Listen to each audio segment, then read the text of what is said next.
Nobody reads with Night Danger. I want to start something new today.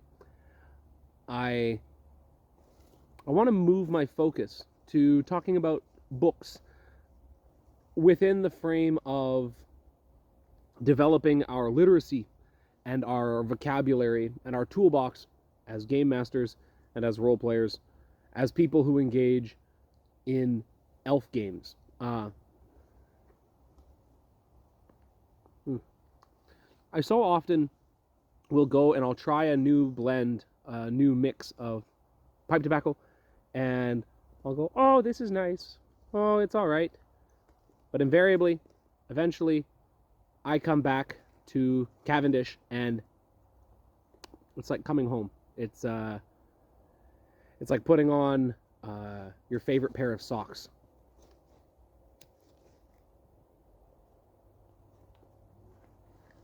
Now, it is a cold day today. It's the 1st of November. Halloween was last night, and we got rained out. My kids were shivering. We had to introduce the automobile into the process of trick-or-treating so that they wouldn't give up after 5 houses. But fun times were had by all. It's gray, it's wet, it's cold. I couldn't be happier because what we are talking about today is the first in a fairly lengthy recommended reading list of the Gothic. We're beginning at the beginning, where it all began, with the Castle of Otranto. Now, I've seen a couple different pronunciations, and I'm going to go with Otranto because that's how it read in my head the first time that I attempted to read the book. Now, this was a tricky one. I confess, I'm a modern person. I've spent too much time on the internet. I'm illiterate. So, this one gave me a bit of grief for a number of reasons. The antiquated language wasn't so bad, because this is, I believe, 1794. But I'm a King James kind of guy when I read my Bible, so the antiquated language wasn't so bad. What threw me off was the often 5, 7, or more consecutive pages with no paragraph breaks, and just a wall of text. Walpole does not put into quotations when somebody is speaking. He uses an M dash to indicate somebody new is interjecting or speaking, and he'll often have his characters interrupt each other mid-sentence. It very much feels like a play. It reads like a Shakespeare play once you get your head around the fact that it is not formatted like a play. It's formatted like a novel in paragraphs, but it flows like a play in that it's mostly dialogue, and honestly very fun dialogue, very, very clever and enjoyable dialogue. But I bounced off it the first time I tried to read it. I couldn't get through it. I found it very just strenuous as a reader. So I took the coward's path and I listened to an audiobook. I went on to the web page of a trusted friend, LibriVox, and I listened to an audiobook of The Castle of Otranto. And this threw me off because, of course, he pronounced it Otranto. But I got over that pretty quickly. And hearing it spoken with not necessarily voices, but like slightly different vocal affectations for the different characters, made it much easier to follow what's going on. And so I listened through and kind of got an understanding of it. And then I attempted to crack into it, but instead of reading on an ebook, as I had prior, I went to my favorite used bookstore and I got a print copy, and it was an annotated one with like little footnotes and some scholarly introductions and stuff. And I read all of that. I read all the extra fluff that I normally skip, and between that and having the story read to me once, I was then able to get through the whole text, and I highly recommend it. It's wonderful. It's a delightful book. And from this point on, there's going to be spoilers, because I'm going to be talking about things that you can steal from this book for gaming purposes, and I'm going to talk about a hobby horse of mine within the realms of RPGs that I think the Castle of Otranto draws attention to. So, if you haven't read the book, or if you care about spoilers, which, I'm not sure I do. I'm not sure I believe in spoilers, but if you do, now would be the time to stop what you're doing and go read the Castle of Otranto. It's like 200 pages, and if you're not a ill-educated millennial moron like myself, then you'll be able to understand it and enjoy it fully simply by reading it. Now, it just doesn't want to stay lit today.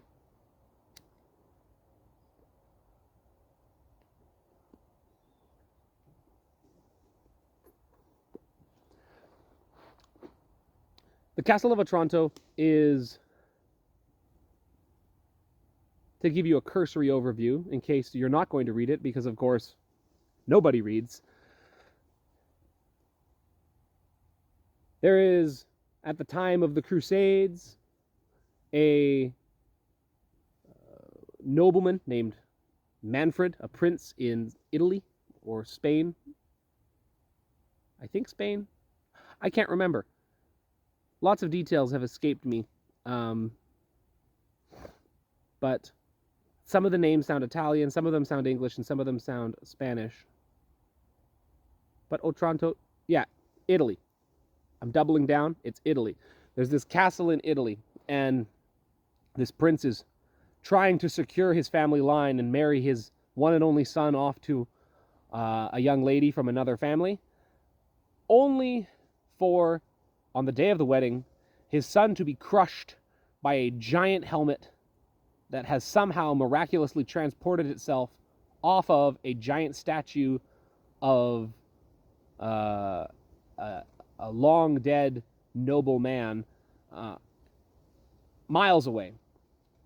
Squished him flat, pancaked him. Everyone is deeply distraught by this, and this kicks off a string of events that results in attempted coercive marriage and murder and ghosts and prophecies. And there's a lot of things that you could crib for a game, even just as a set piece. Like the idea that a giant statue is gradually coming to life and bits and pieces of it are causing problems for this cursed household. That's an adventure hook right there in and of itself. And you could steal the ideas and the dramas of long lost sons, predatory marriages. There's a great set piece that happens early in the book. The villainous Manfred is attempting to pressure the virtuous young lady, Isabella, into marrying him. And right as he's like kind of starting to get aggressive about it, a portrait behind him lets out a deep sigh. And that frightens him because he's like, oh, there's a ghost. And the figure in the portrait climbs out of the portrait and seems to lead Manfred somewhere. But he doesn't actually lead Manfred anywhere useful. Rather, it seems like this ghost is simply giving Isabella the opportunity to escape. And then, of course, she flees and she goes to the monastery nearby to be protected under sanctuary and all that. But this, the visual of a man in a portrait climbing out of it to lead you somewhere is spooky and ominous, and I could absolutely see that as even just an item, like a haunted portrait, that you could just throw into a dungeon somewhere, and you could do lots of stuff with it. But at a higher altitude perspective, it draws on something that I think is underappreciated. And you see this in some children's media like Coraline and other places. But ghosts being helpful. Like ghosts not terrorizing or haunting or whatever, but ghosts doing something to help the protagonists, to help the heroes. A good way to potentially keep the players on their toes. They're in this haunted dungeon. They're in this ruined abbey. They're in this gloomy manse. And a ghost appears, and they freak out. But then the ghost leads them to a hidden passage, or a piece of treasure, or a clue. I think there's a little miniature catharsis there of, oh no, a ghost. Oh, thank you, ghost. That could be very useful. But I think what came to mind for me most when reading The Castle of Otranto was the question of fate and prophecy and preordained or predestined events. The hand of providence interjecting itself. This is a theme that we see in lots of fantasy literature. I suspect I'm probably going to encounter it more in the Gothic as I read. It's obviously there in the very first Gothic novel, Otranto. It's there in Arthurian myth. It's there in Narnia. But the idea that some events are destined to happen under specific conditions, and that once you see those conditions falling into place, the outcome is unavoidable, it's inescapable, is potent from an emotional and a literary and a narrative perspective. But can it work in an RPG?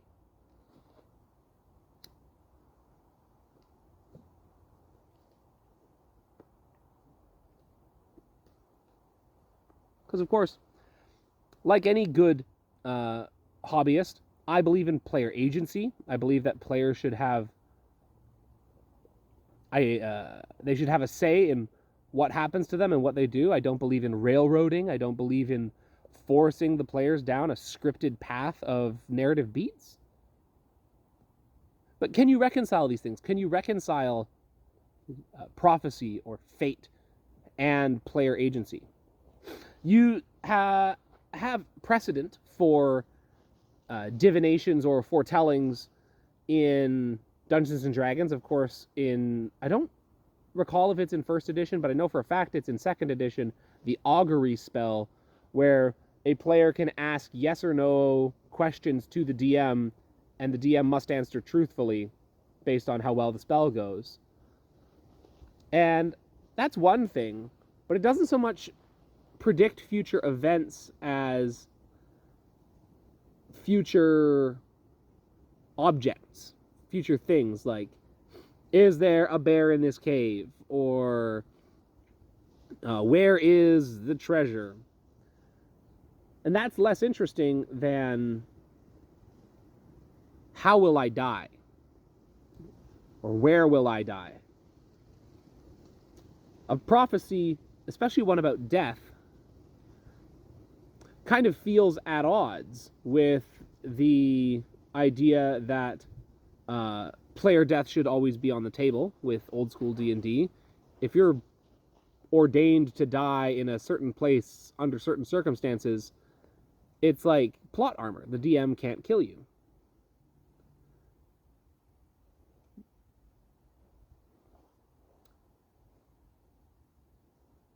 But if we look at later endeavors into divination and foretelling, there is, of course, the divination mage in 5th edition, where they have a ability to roll a couple d20s ahead of time and write the numbers down, and at any point can declare that a roll is that result instead of rolling.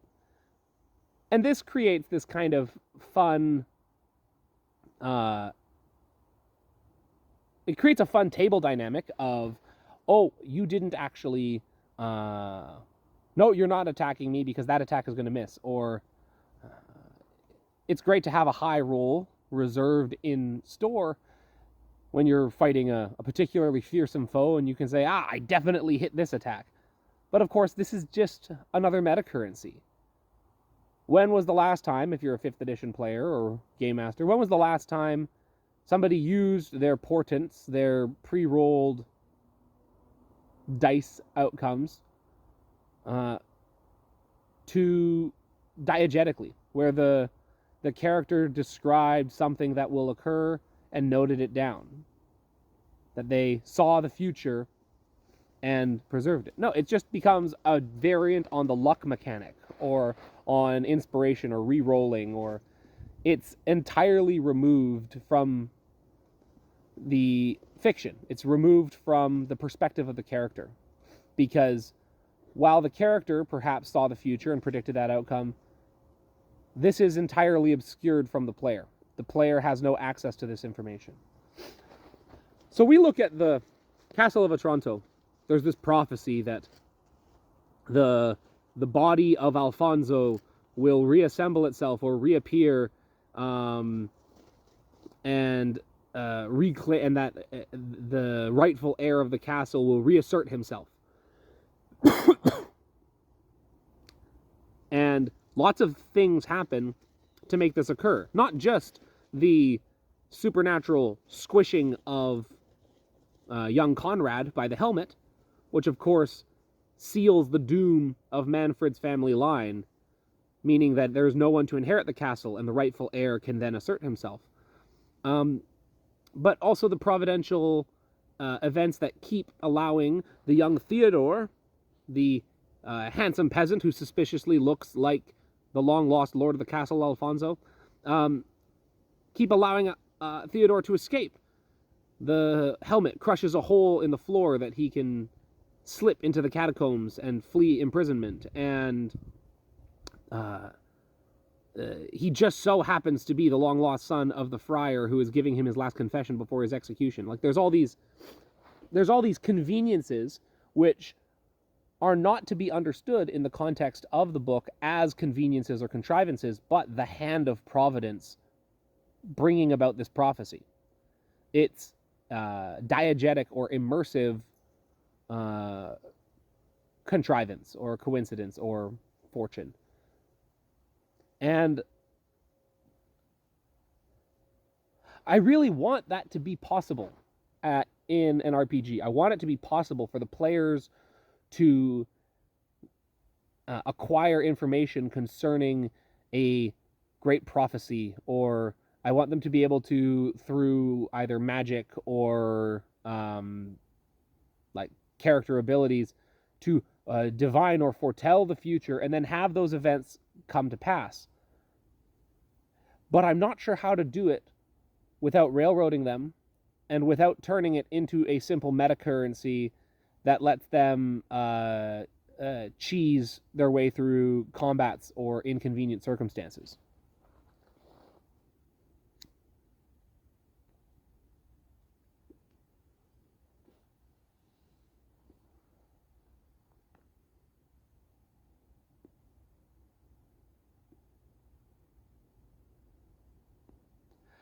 One thing that did occur to me as I was reading this book was, suppose you had a parallel random encounter table,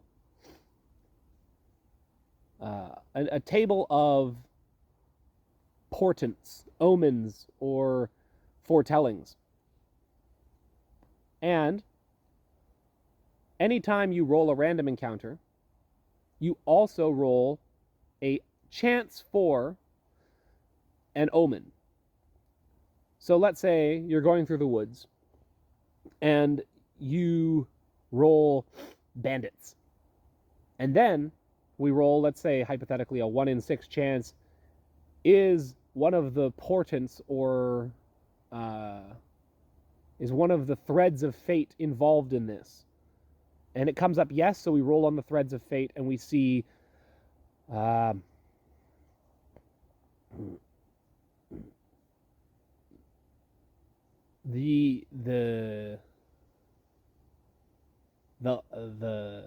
land is sick in the absence of its king. Now, as the game master, you could interpret that thread of fate in relation to these bandits. Perhaps they are deserters from the army, who in some way are lashing out because of the leaderlessness of the king's absence. Or maybe they're like Robin Hood type loyalists who are not necessarily hostile bandits, but rather good-natured, jovial bandits that await the return of the good king. I'm just spitballing here, but I just wonder if there's a way, and maybe as the players go about their business, you leave some of this fate. You leave this fate table largely empty, and as the game progresses and things happen, maybe when they cast augury as a spell, you produce a vague, but not too vague, prophecy and put it on the fate table. And then, as the players go about their business, every now and again, you can periodically check to see, is what's happening right now relevant to one of the threads of fate? And if so, how? There's narrativist or story gamey conceits here, but the goal is very much to turn often in narrativist games, the game master is incentivized to put his thumb on the scale and leverage the world to produce particular narrative outcomes. And I'm just wondering if you can render that diegetic, if you can make that a fact in world as opposed to a meta consideration outside of world. I like the way that these story game mechanics produce interesting outcomes in games, but I wish that they weren't abstracted from the experience of the characters. A great example of this is in Blades in the Dark. You have a mechanic called the Devil's Bargain, where in exchange for an extra dice in your dice pool, the DM can make you an offer of something bad that will happen whether you succeed or fail on the roll, and in exchange, you get this extra dice. Suppose the Devil's Bargain was literal, in that these are in that the bad things that are being offered as a price for extra dice, which is to say extra effectiveness, extra power, came from a literal, actual, existing devil within the game world, who might turn up to collect in a embodied sense, or a disembodied sense. I'm not sure, but I give the Castle of Otranto, once I was actually able to get through it, 4 out of 5. It was fun, but I found sometimes the pacing odd, in that it seems like in the first chapter 9 million things happen, and then in the second chapter like 2 things happen. But it's still very fun, and I highly recommend it. This has been Night Danger in the Woods, talking about books, and next time we'll be discussing kind of an upper level view of kind of the greatest hits of Edgar Allan Poe. And until next time, God bless you.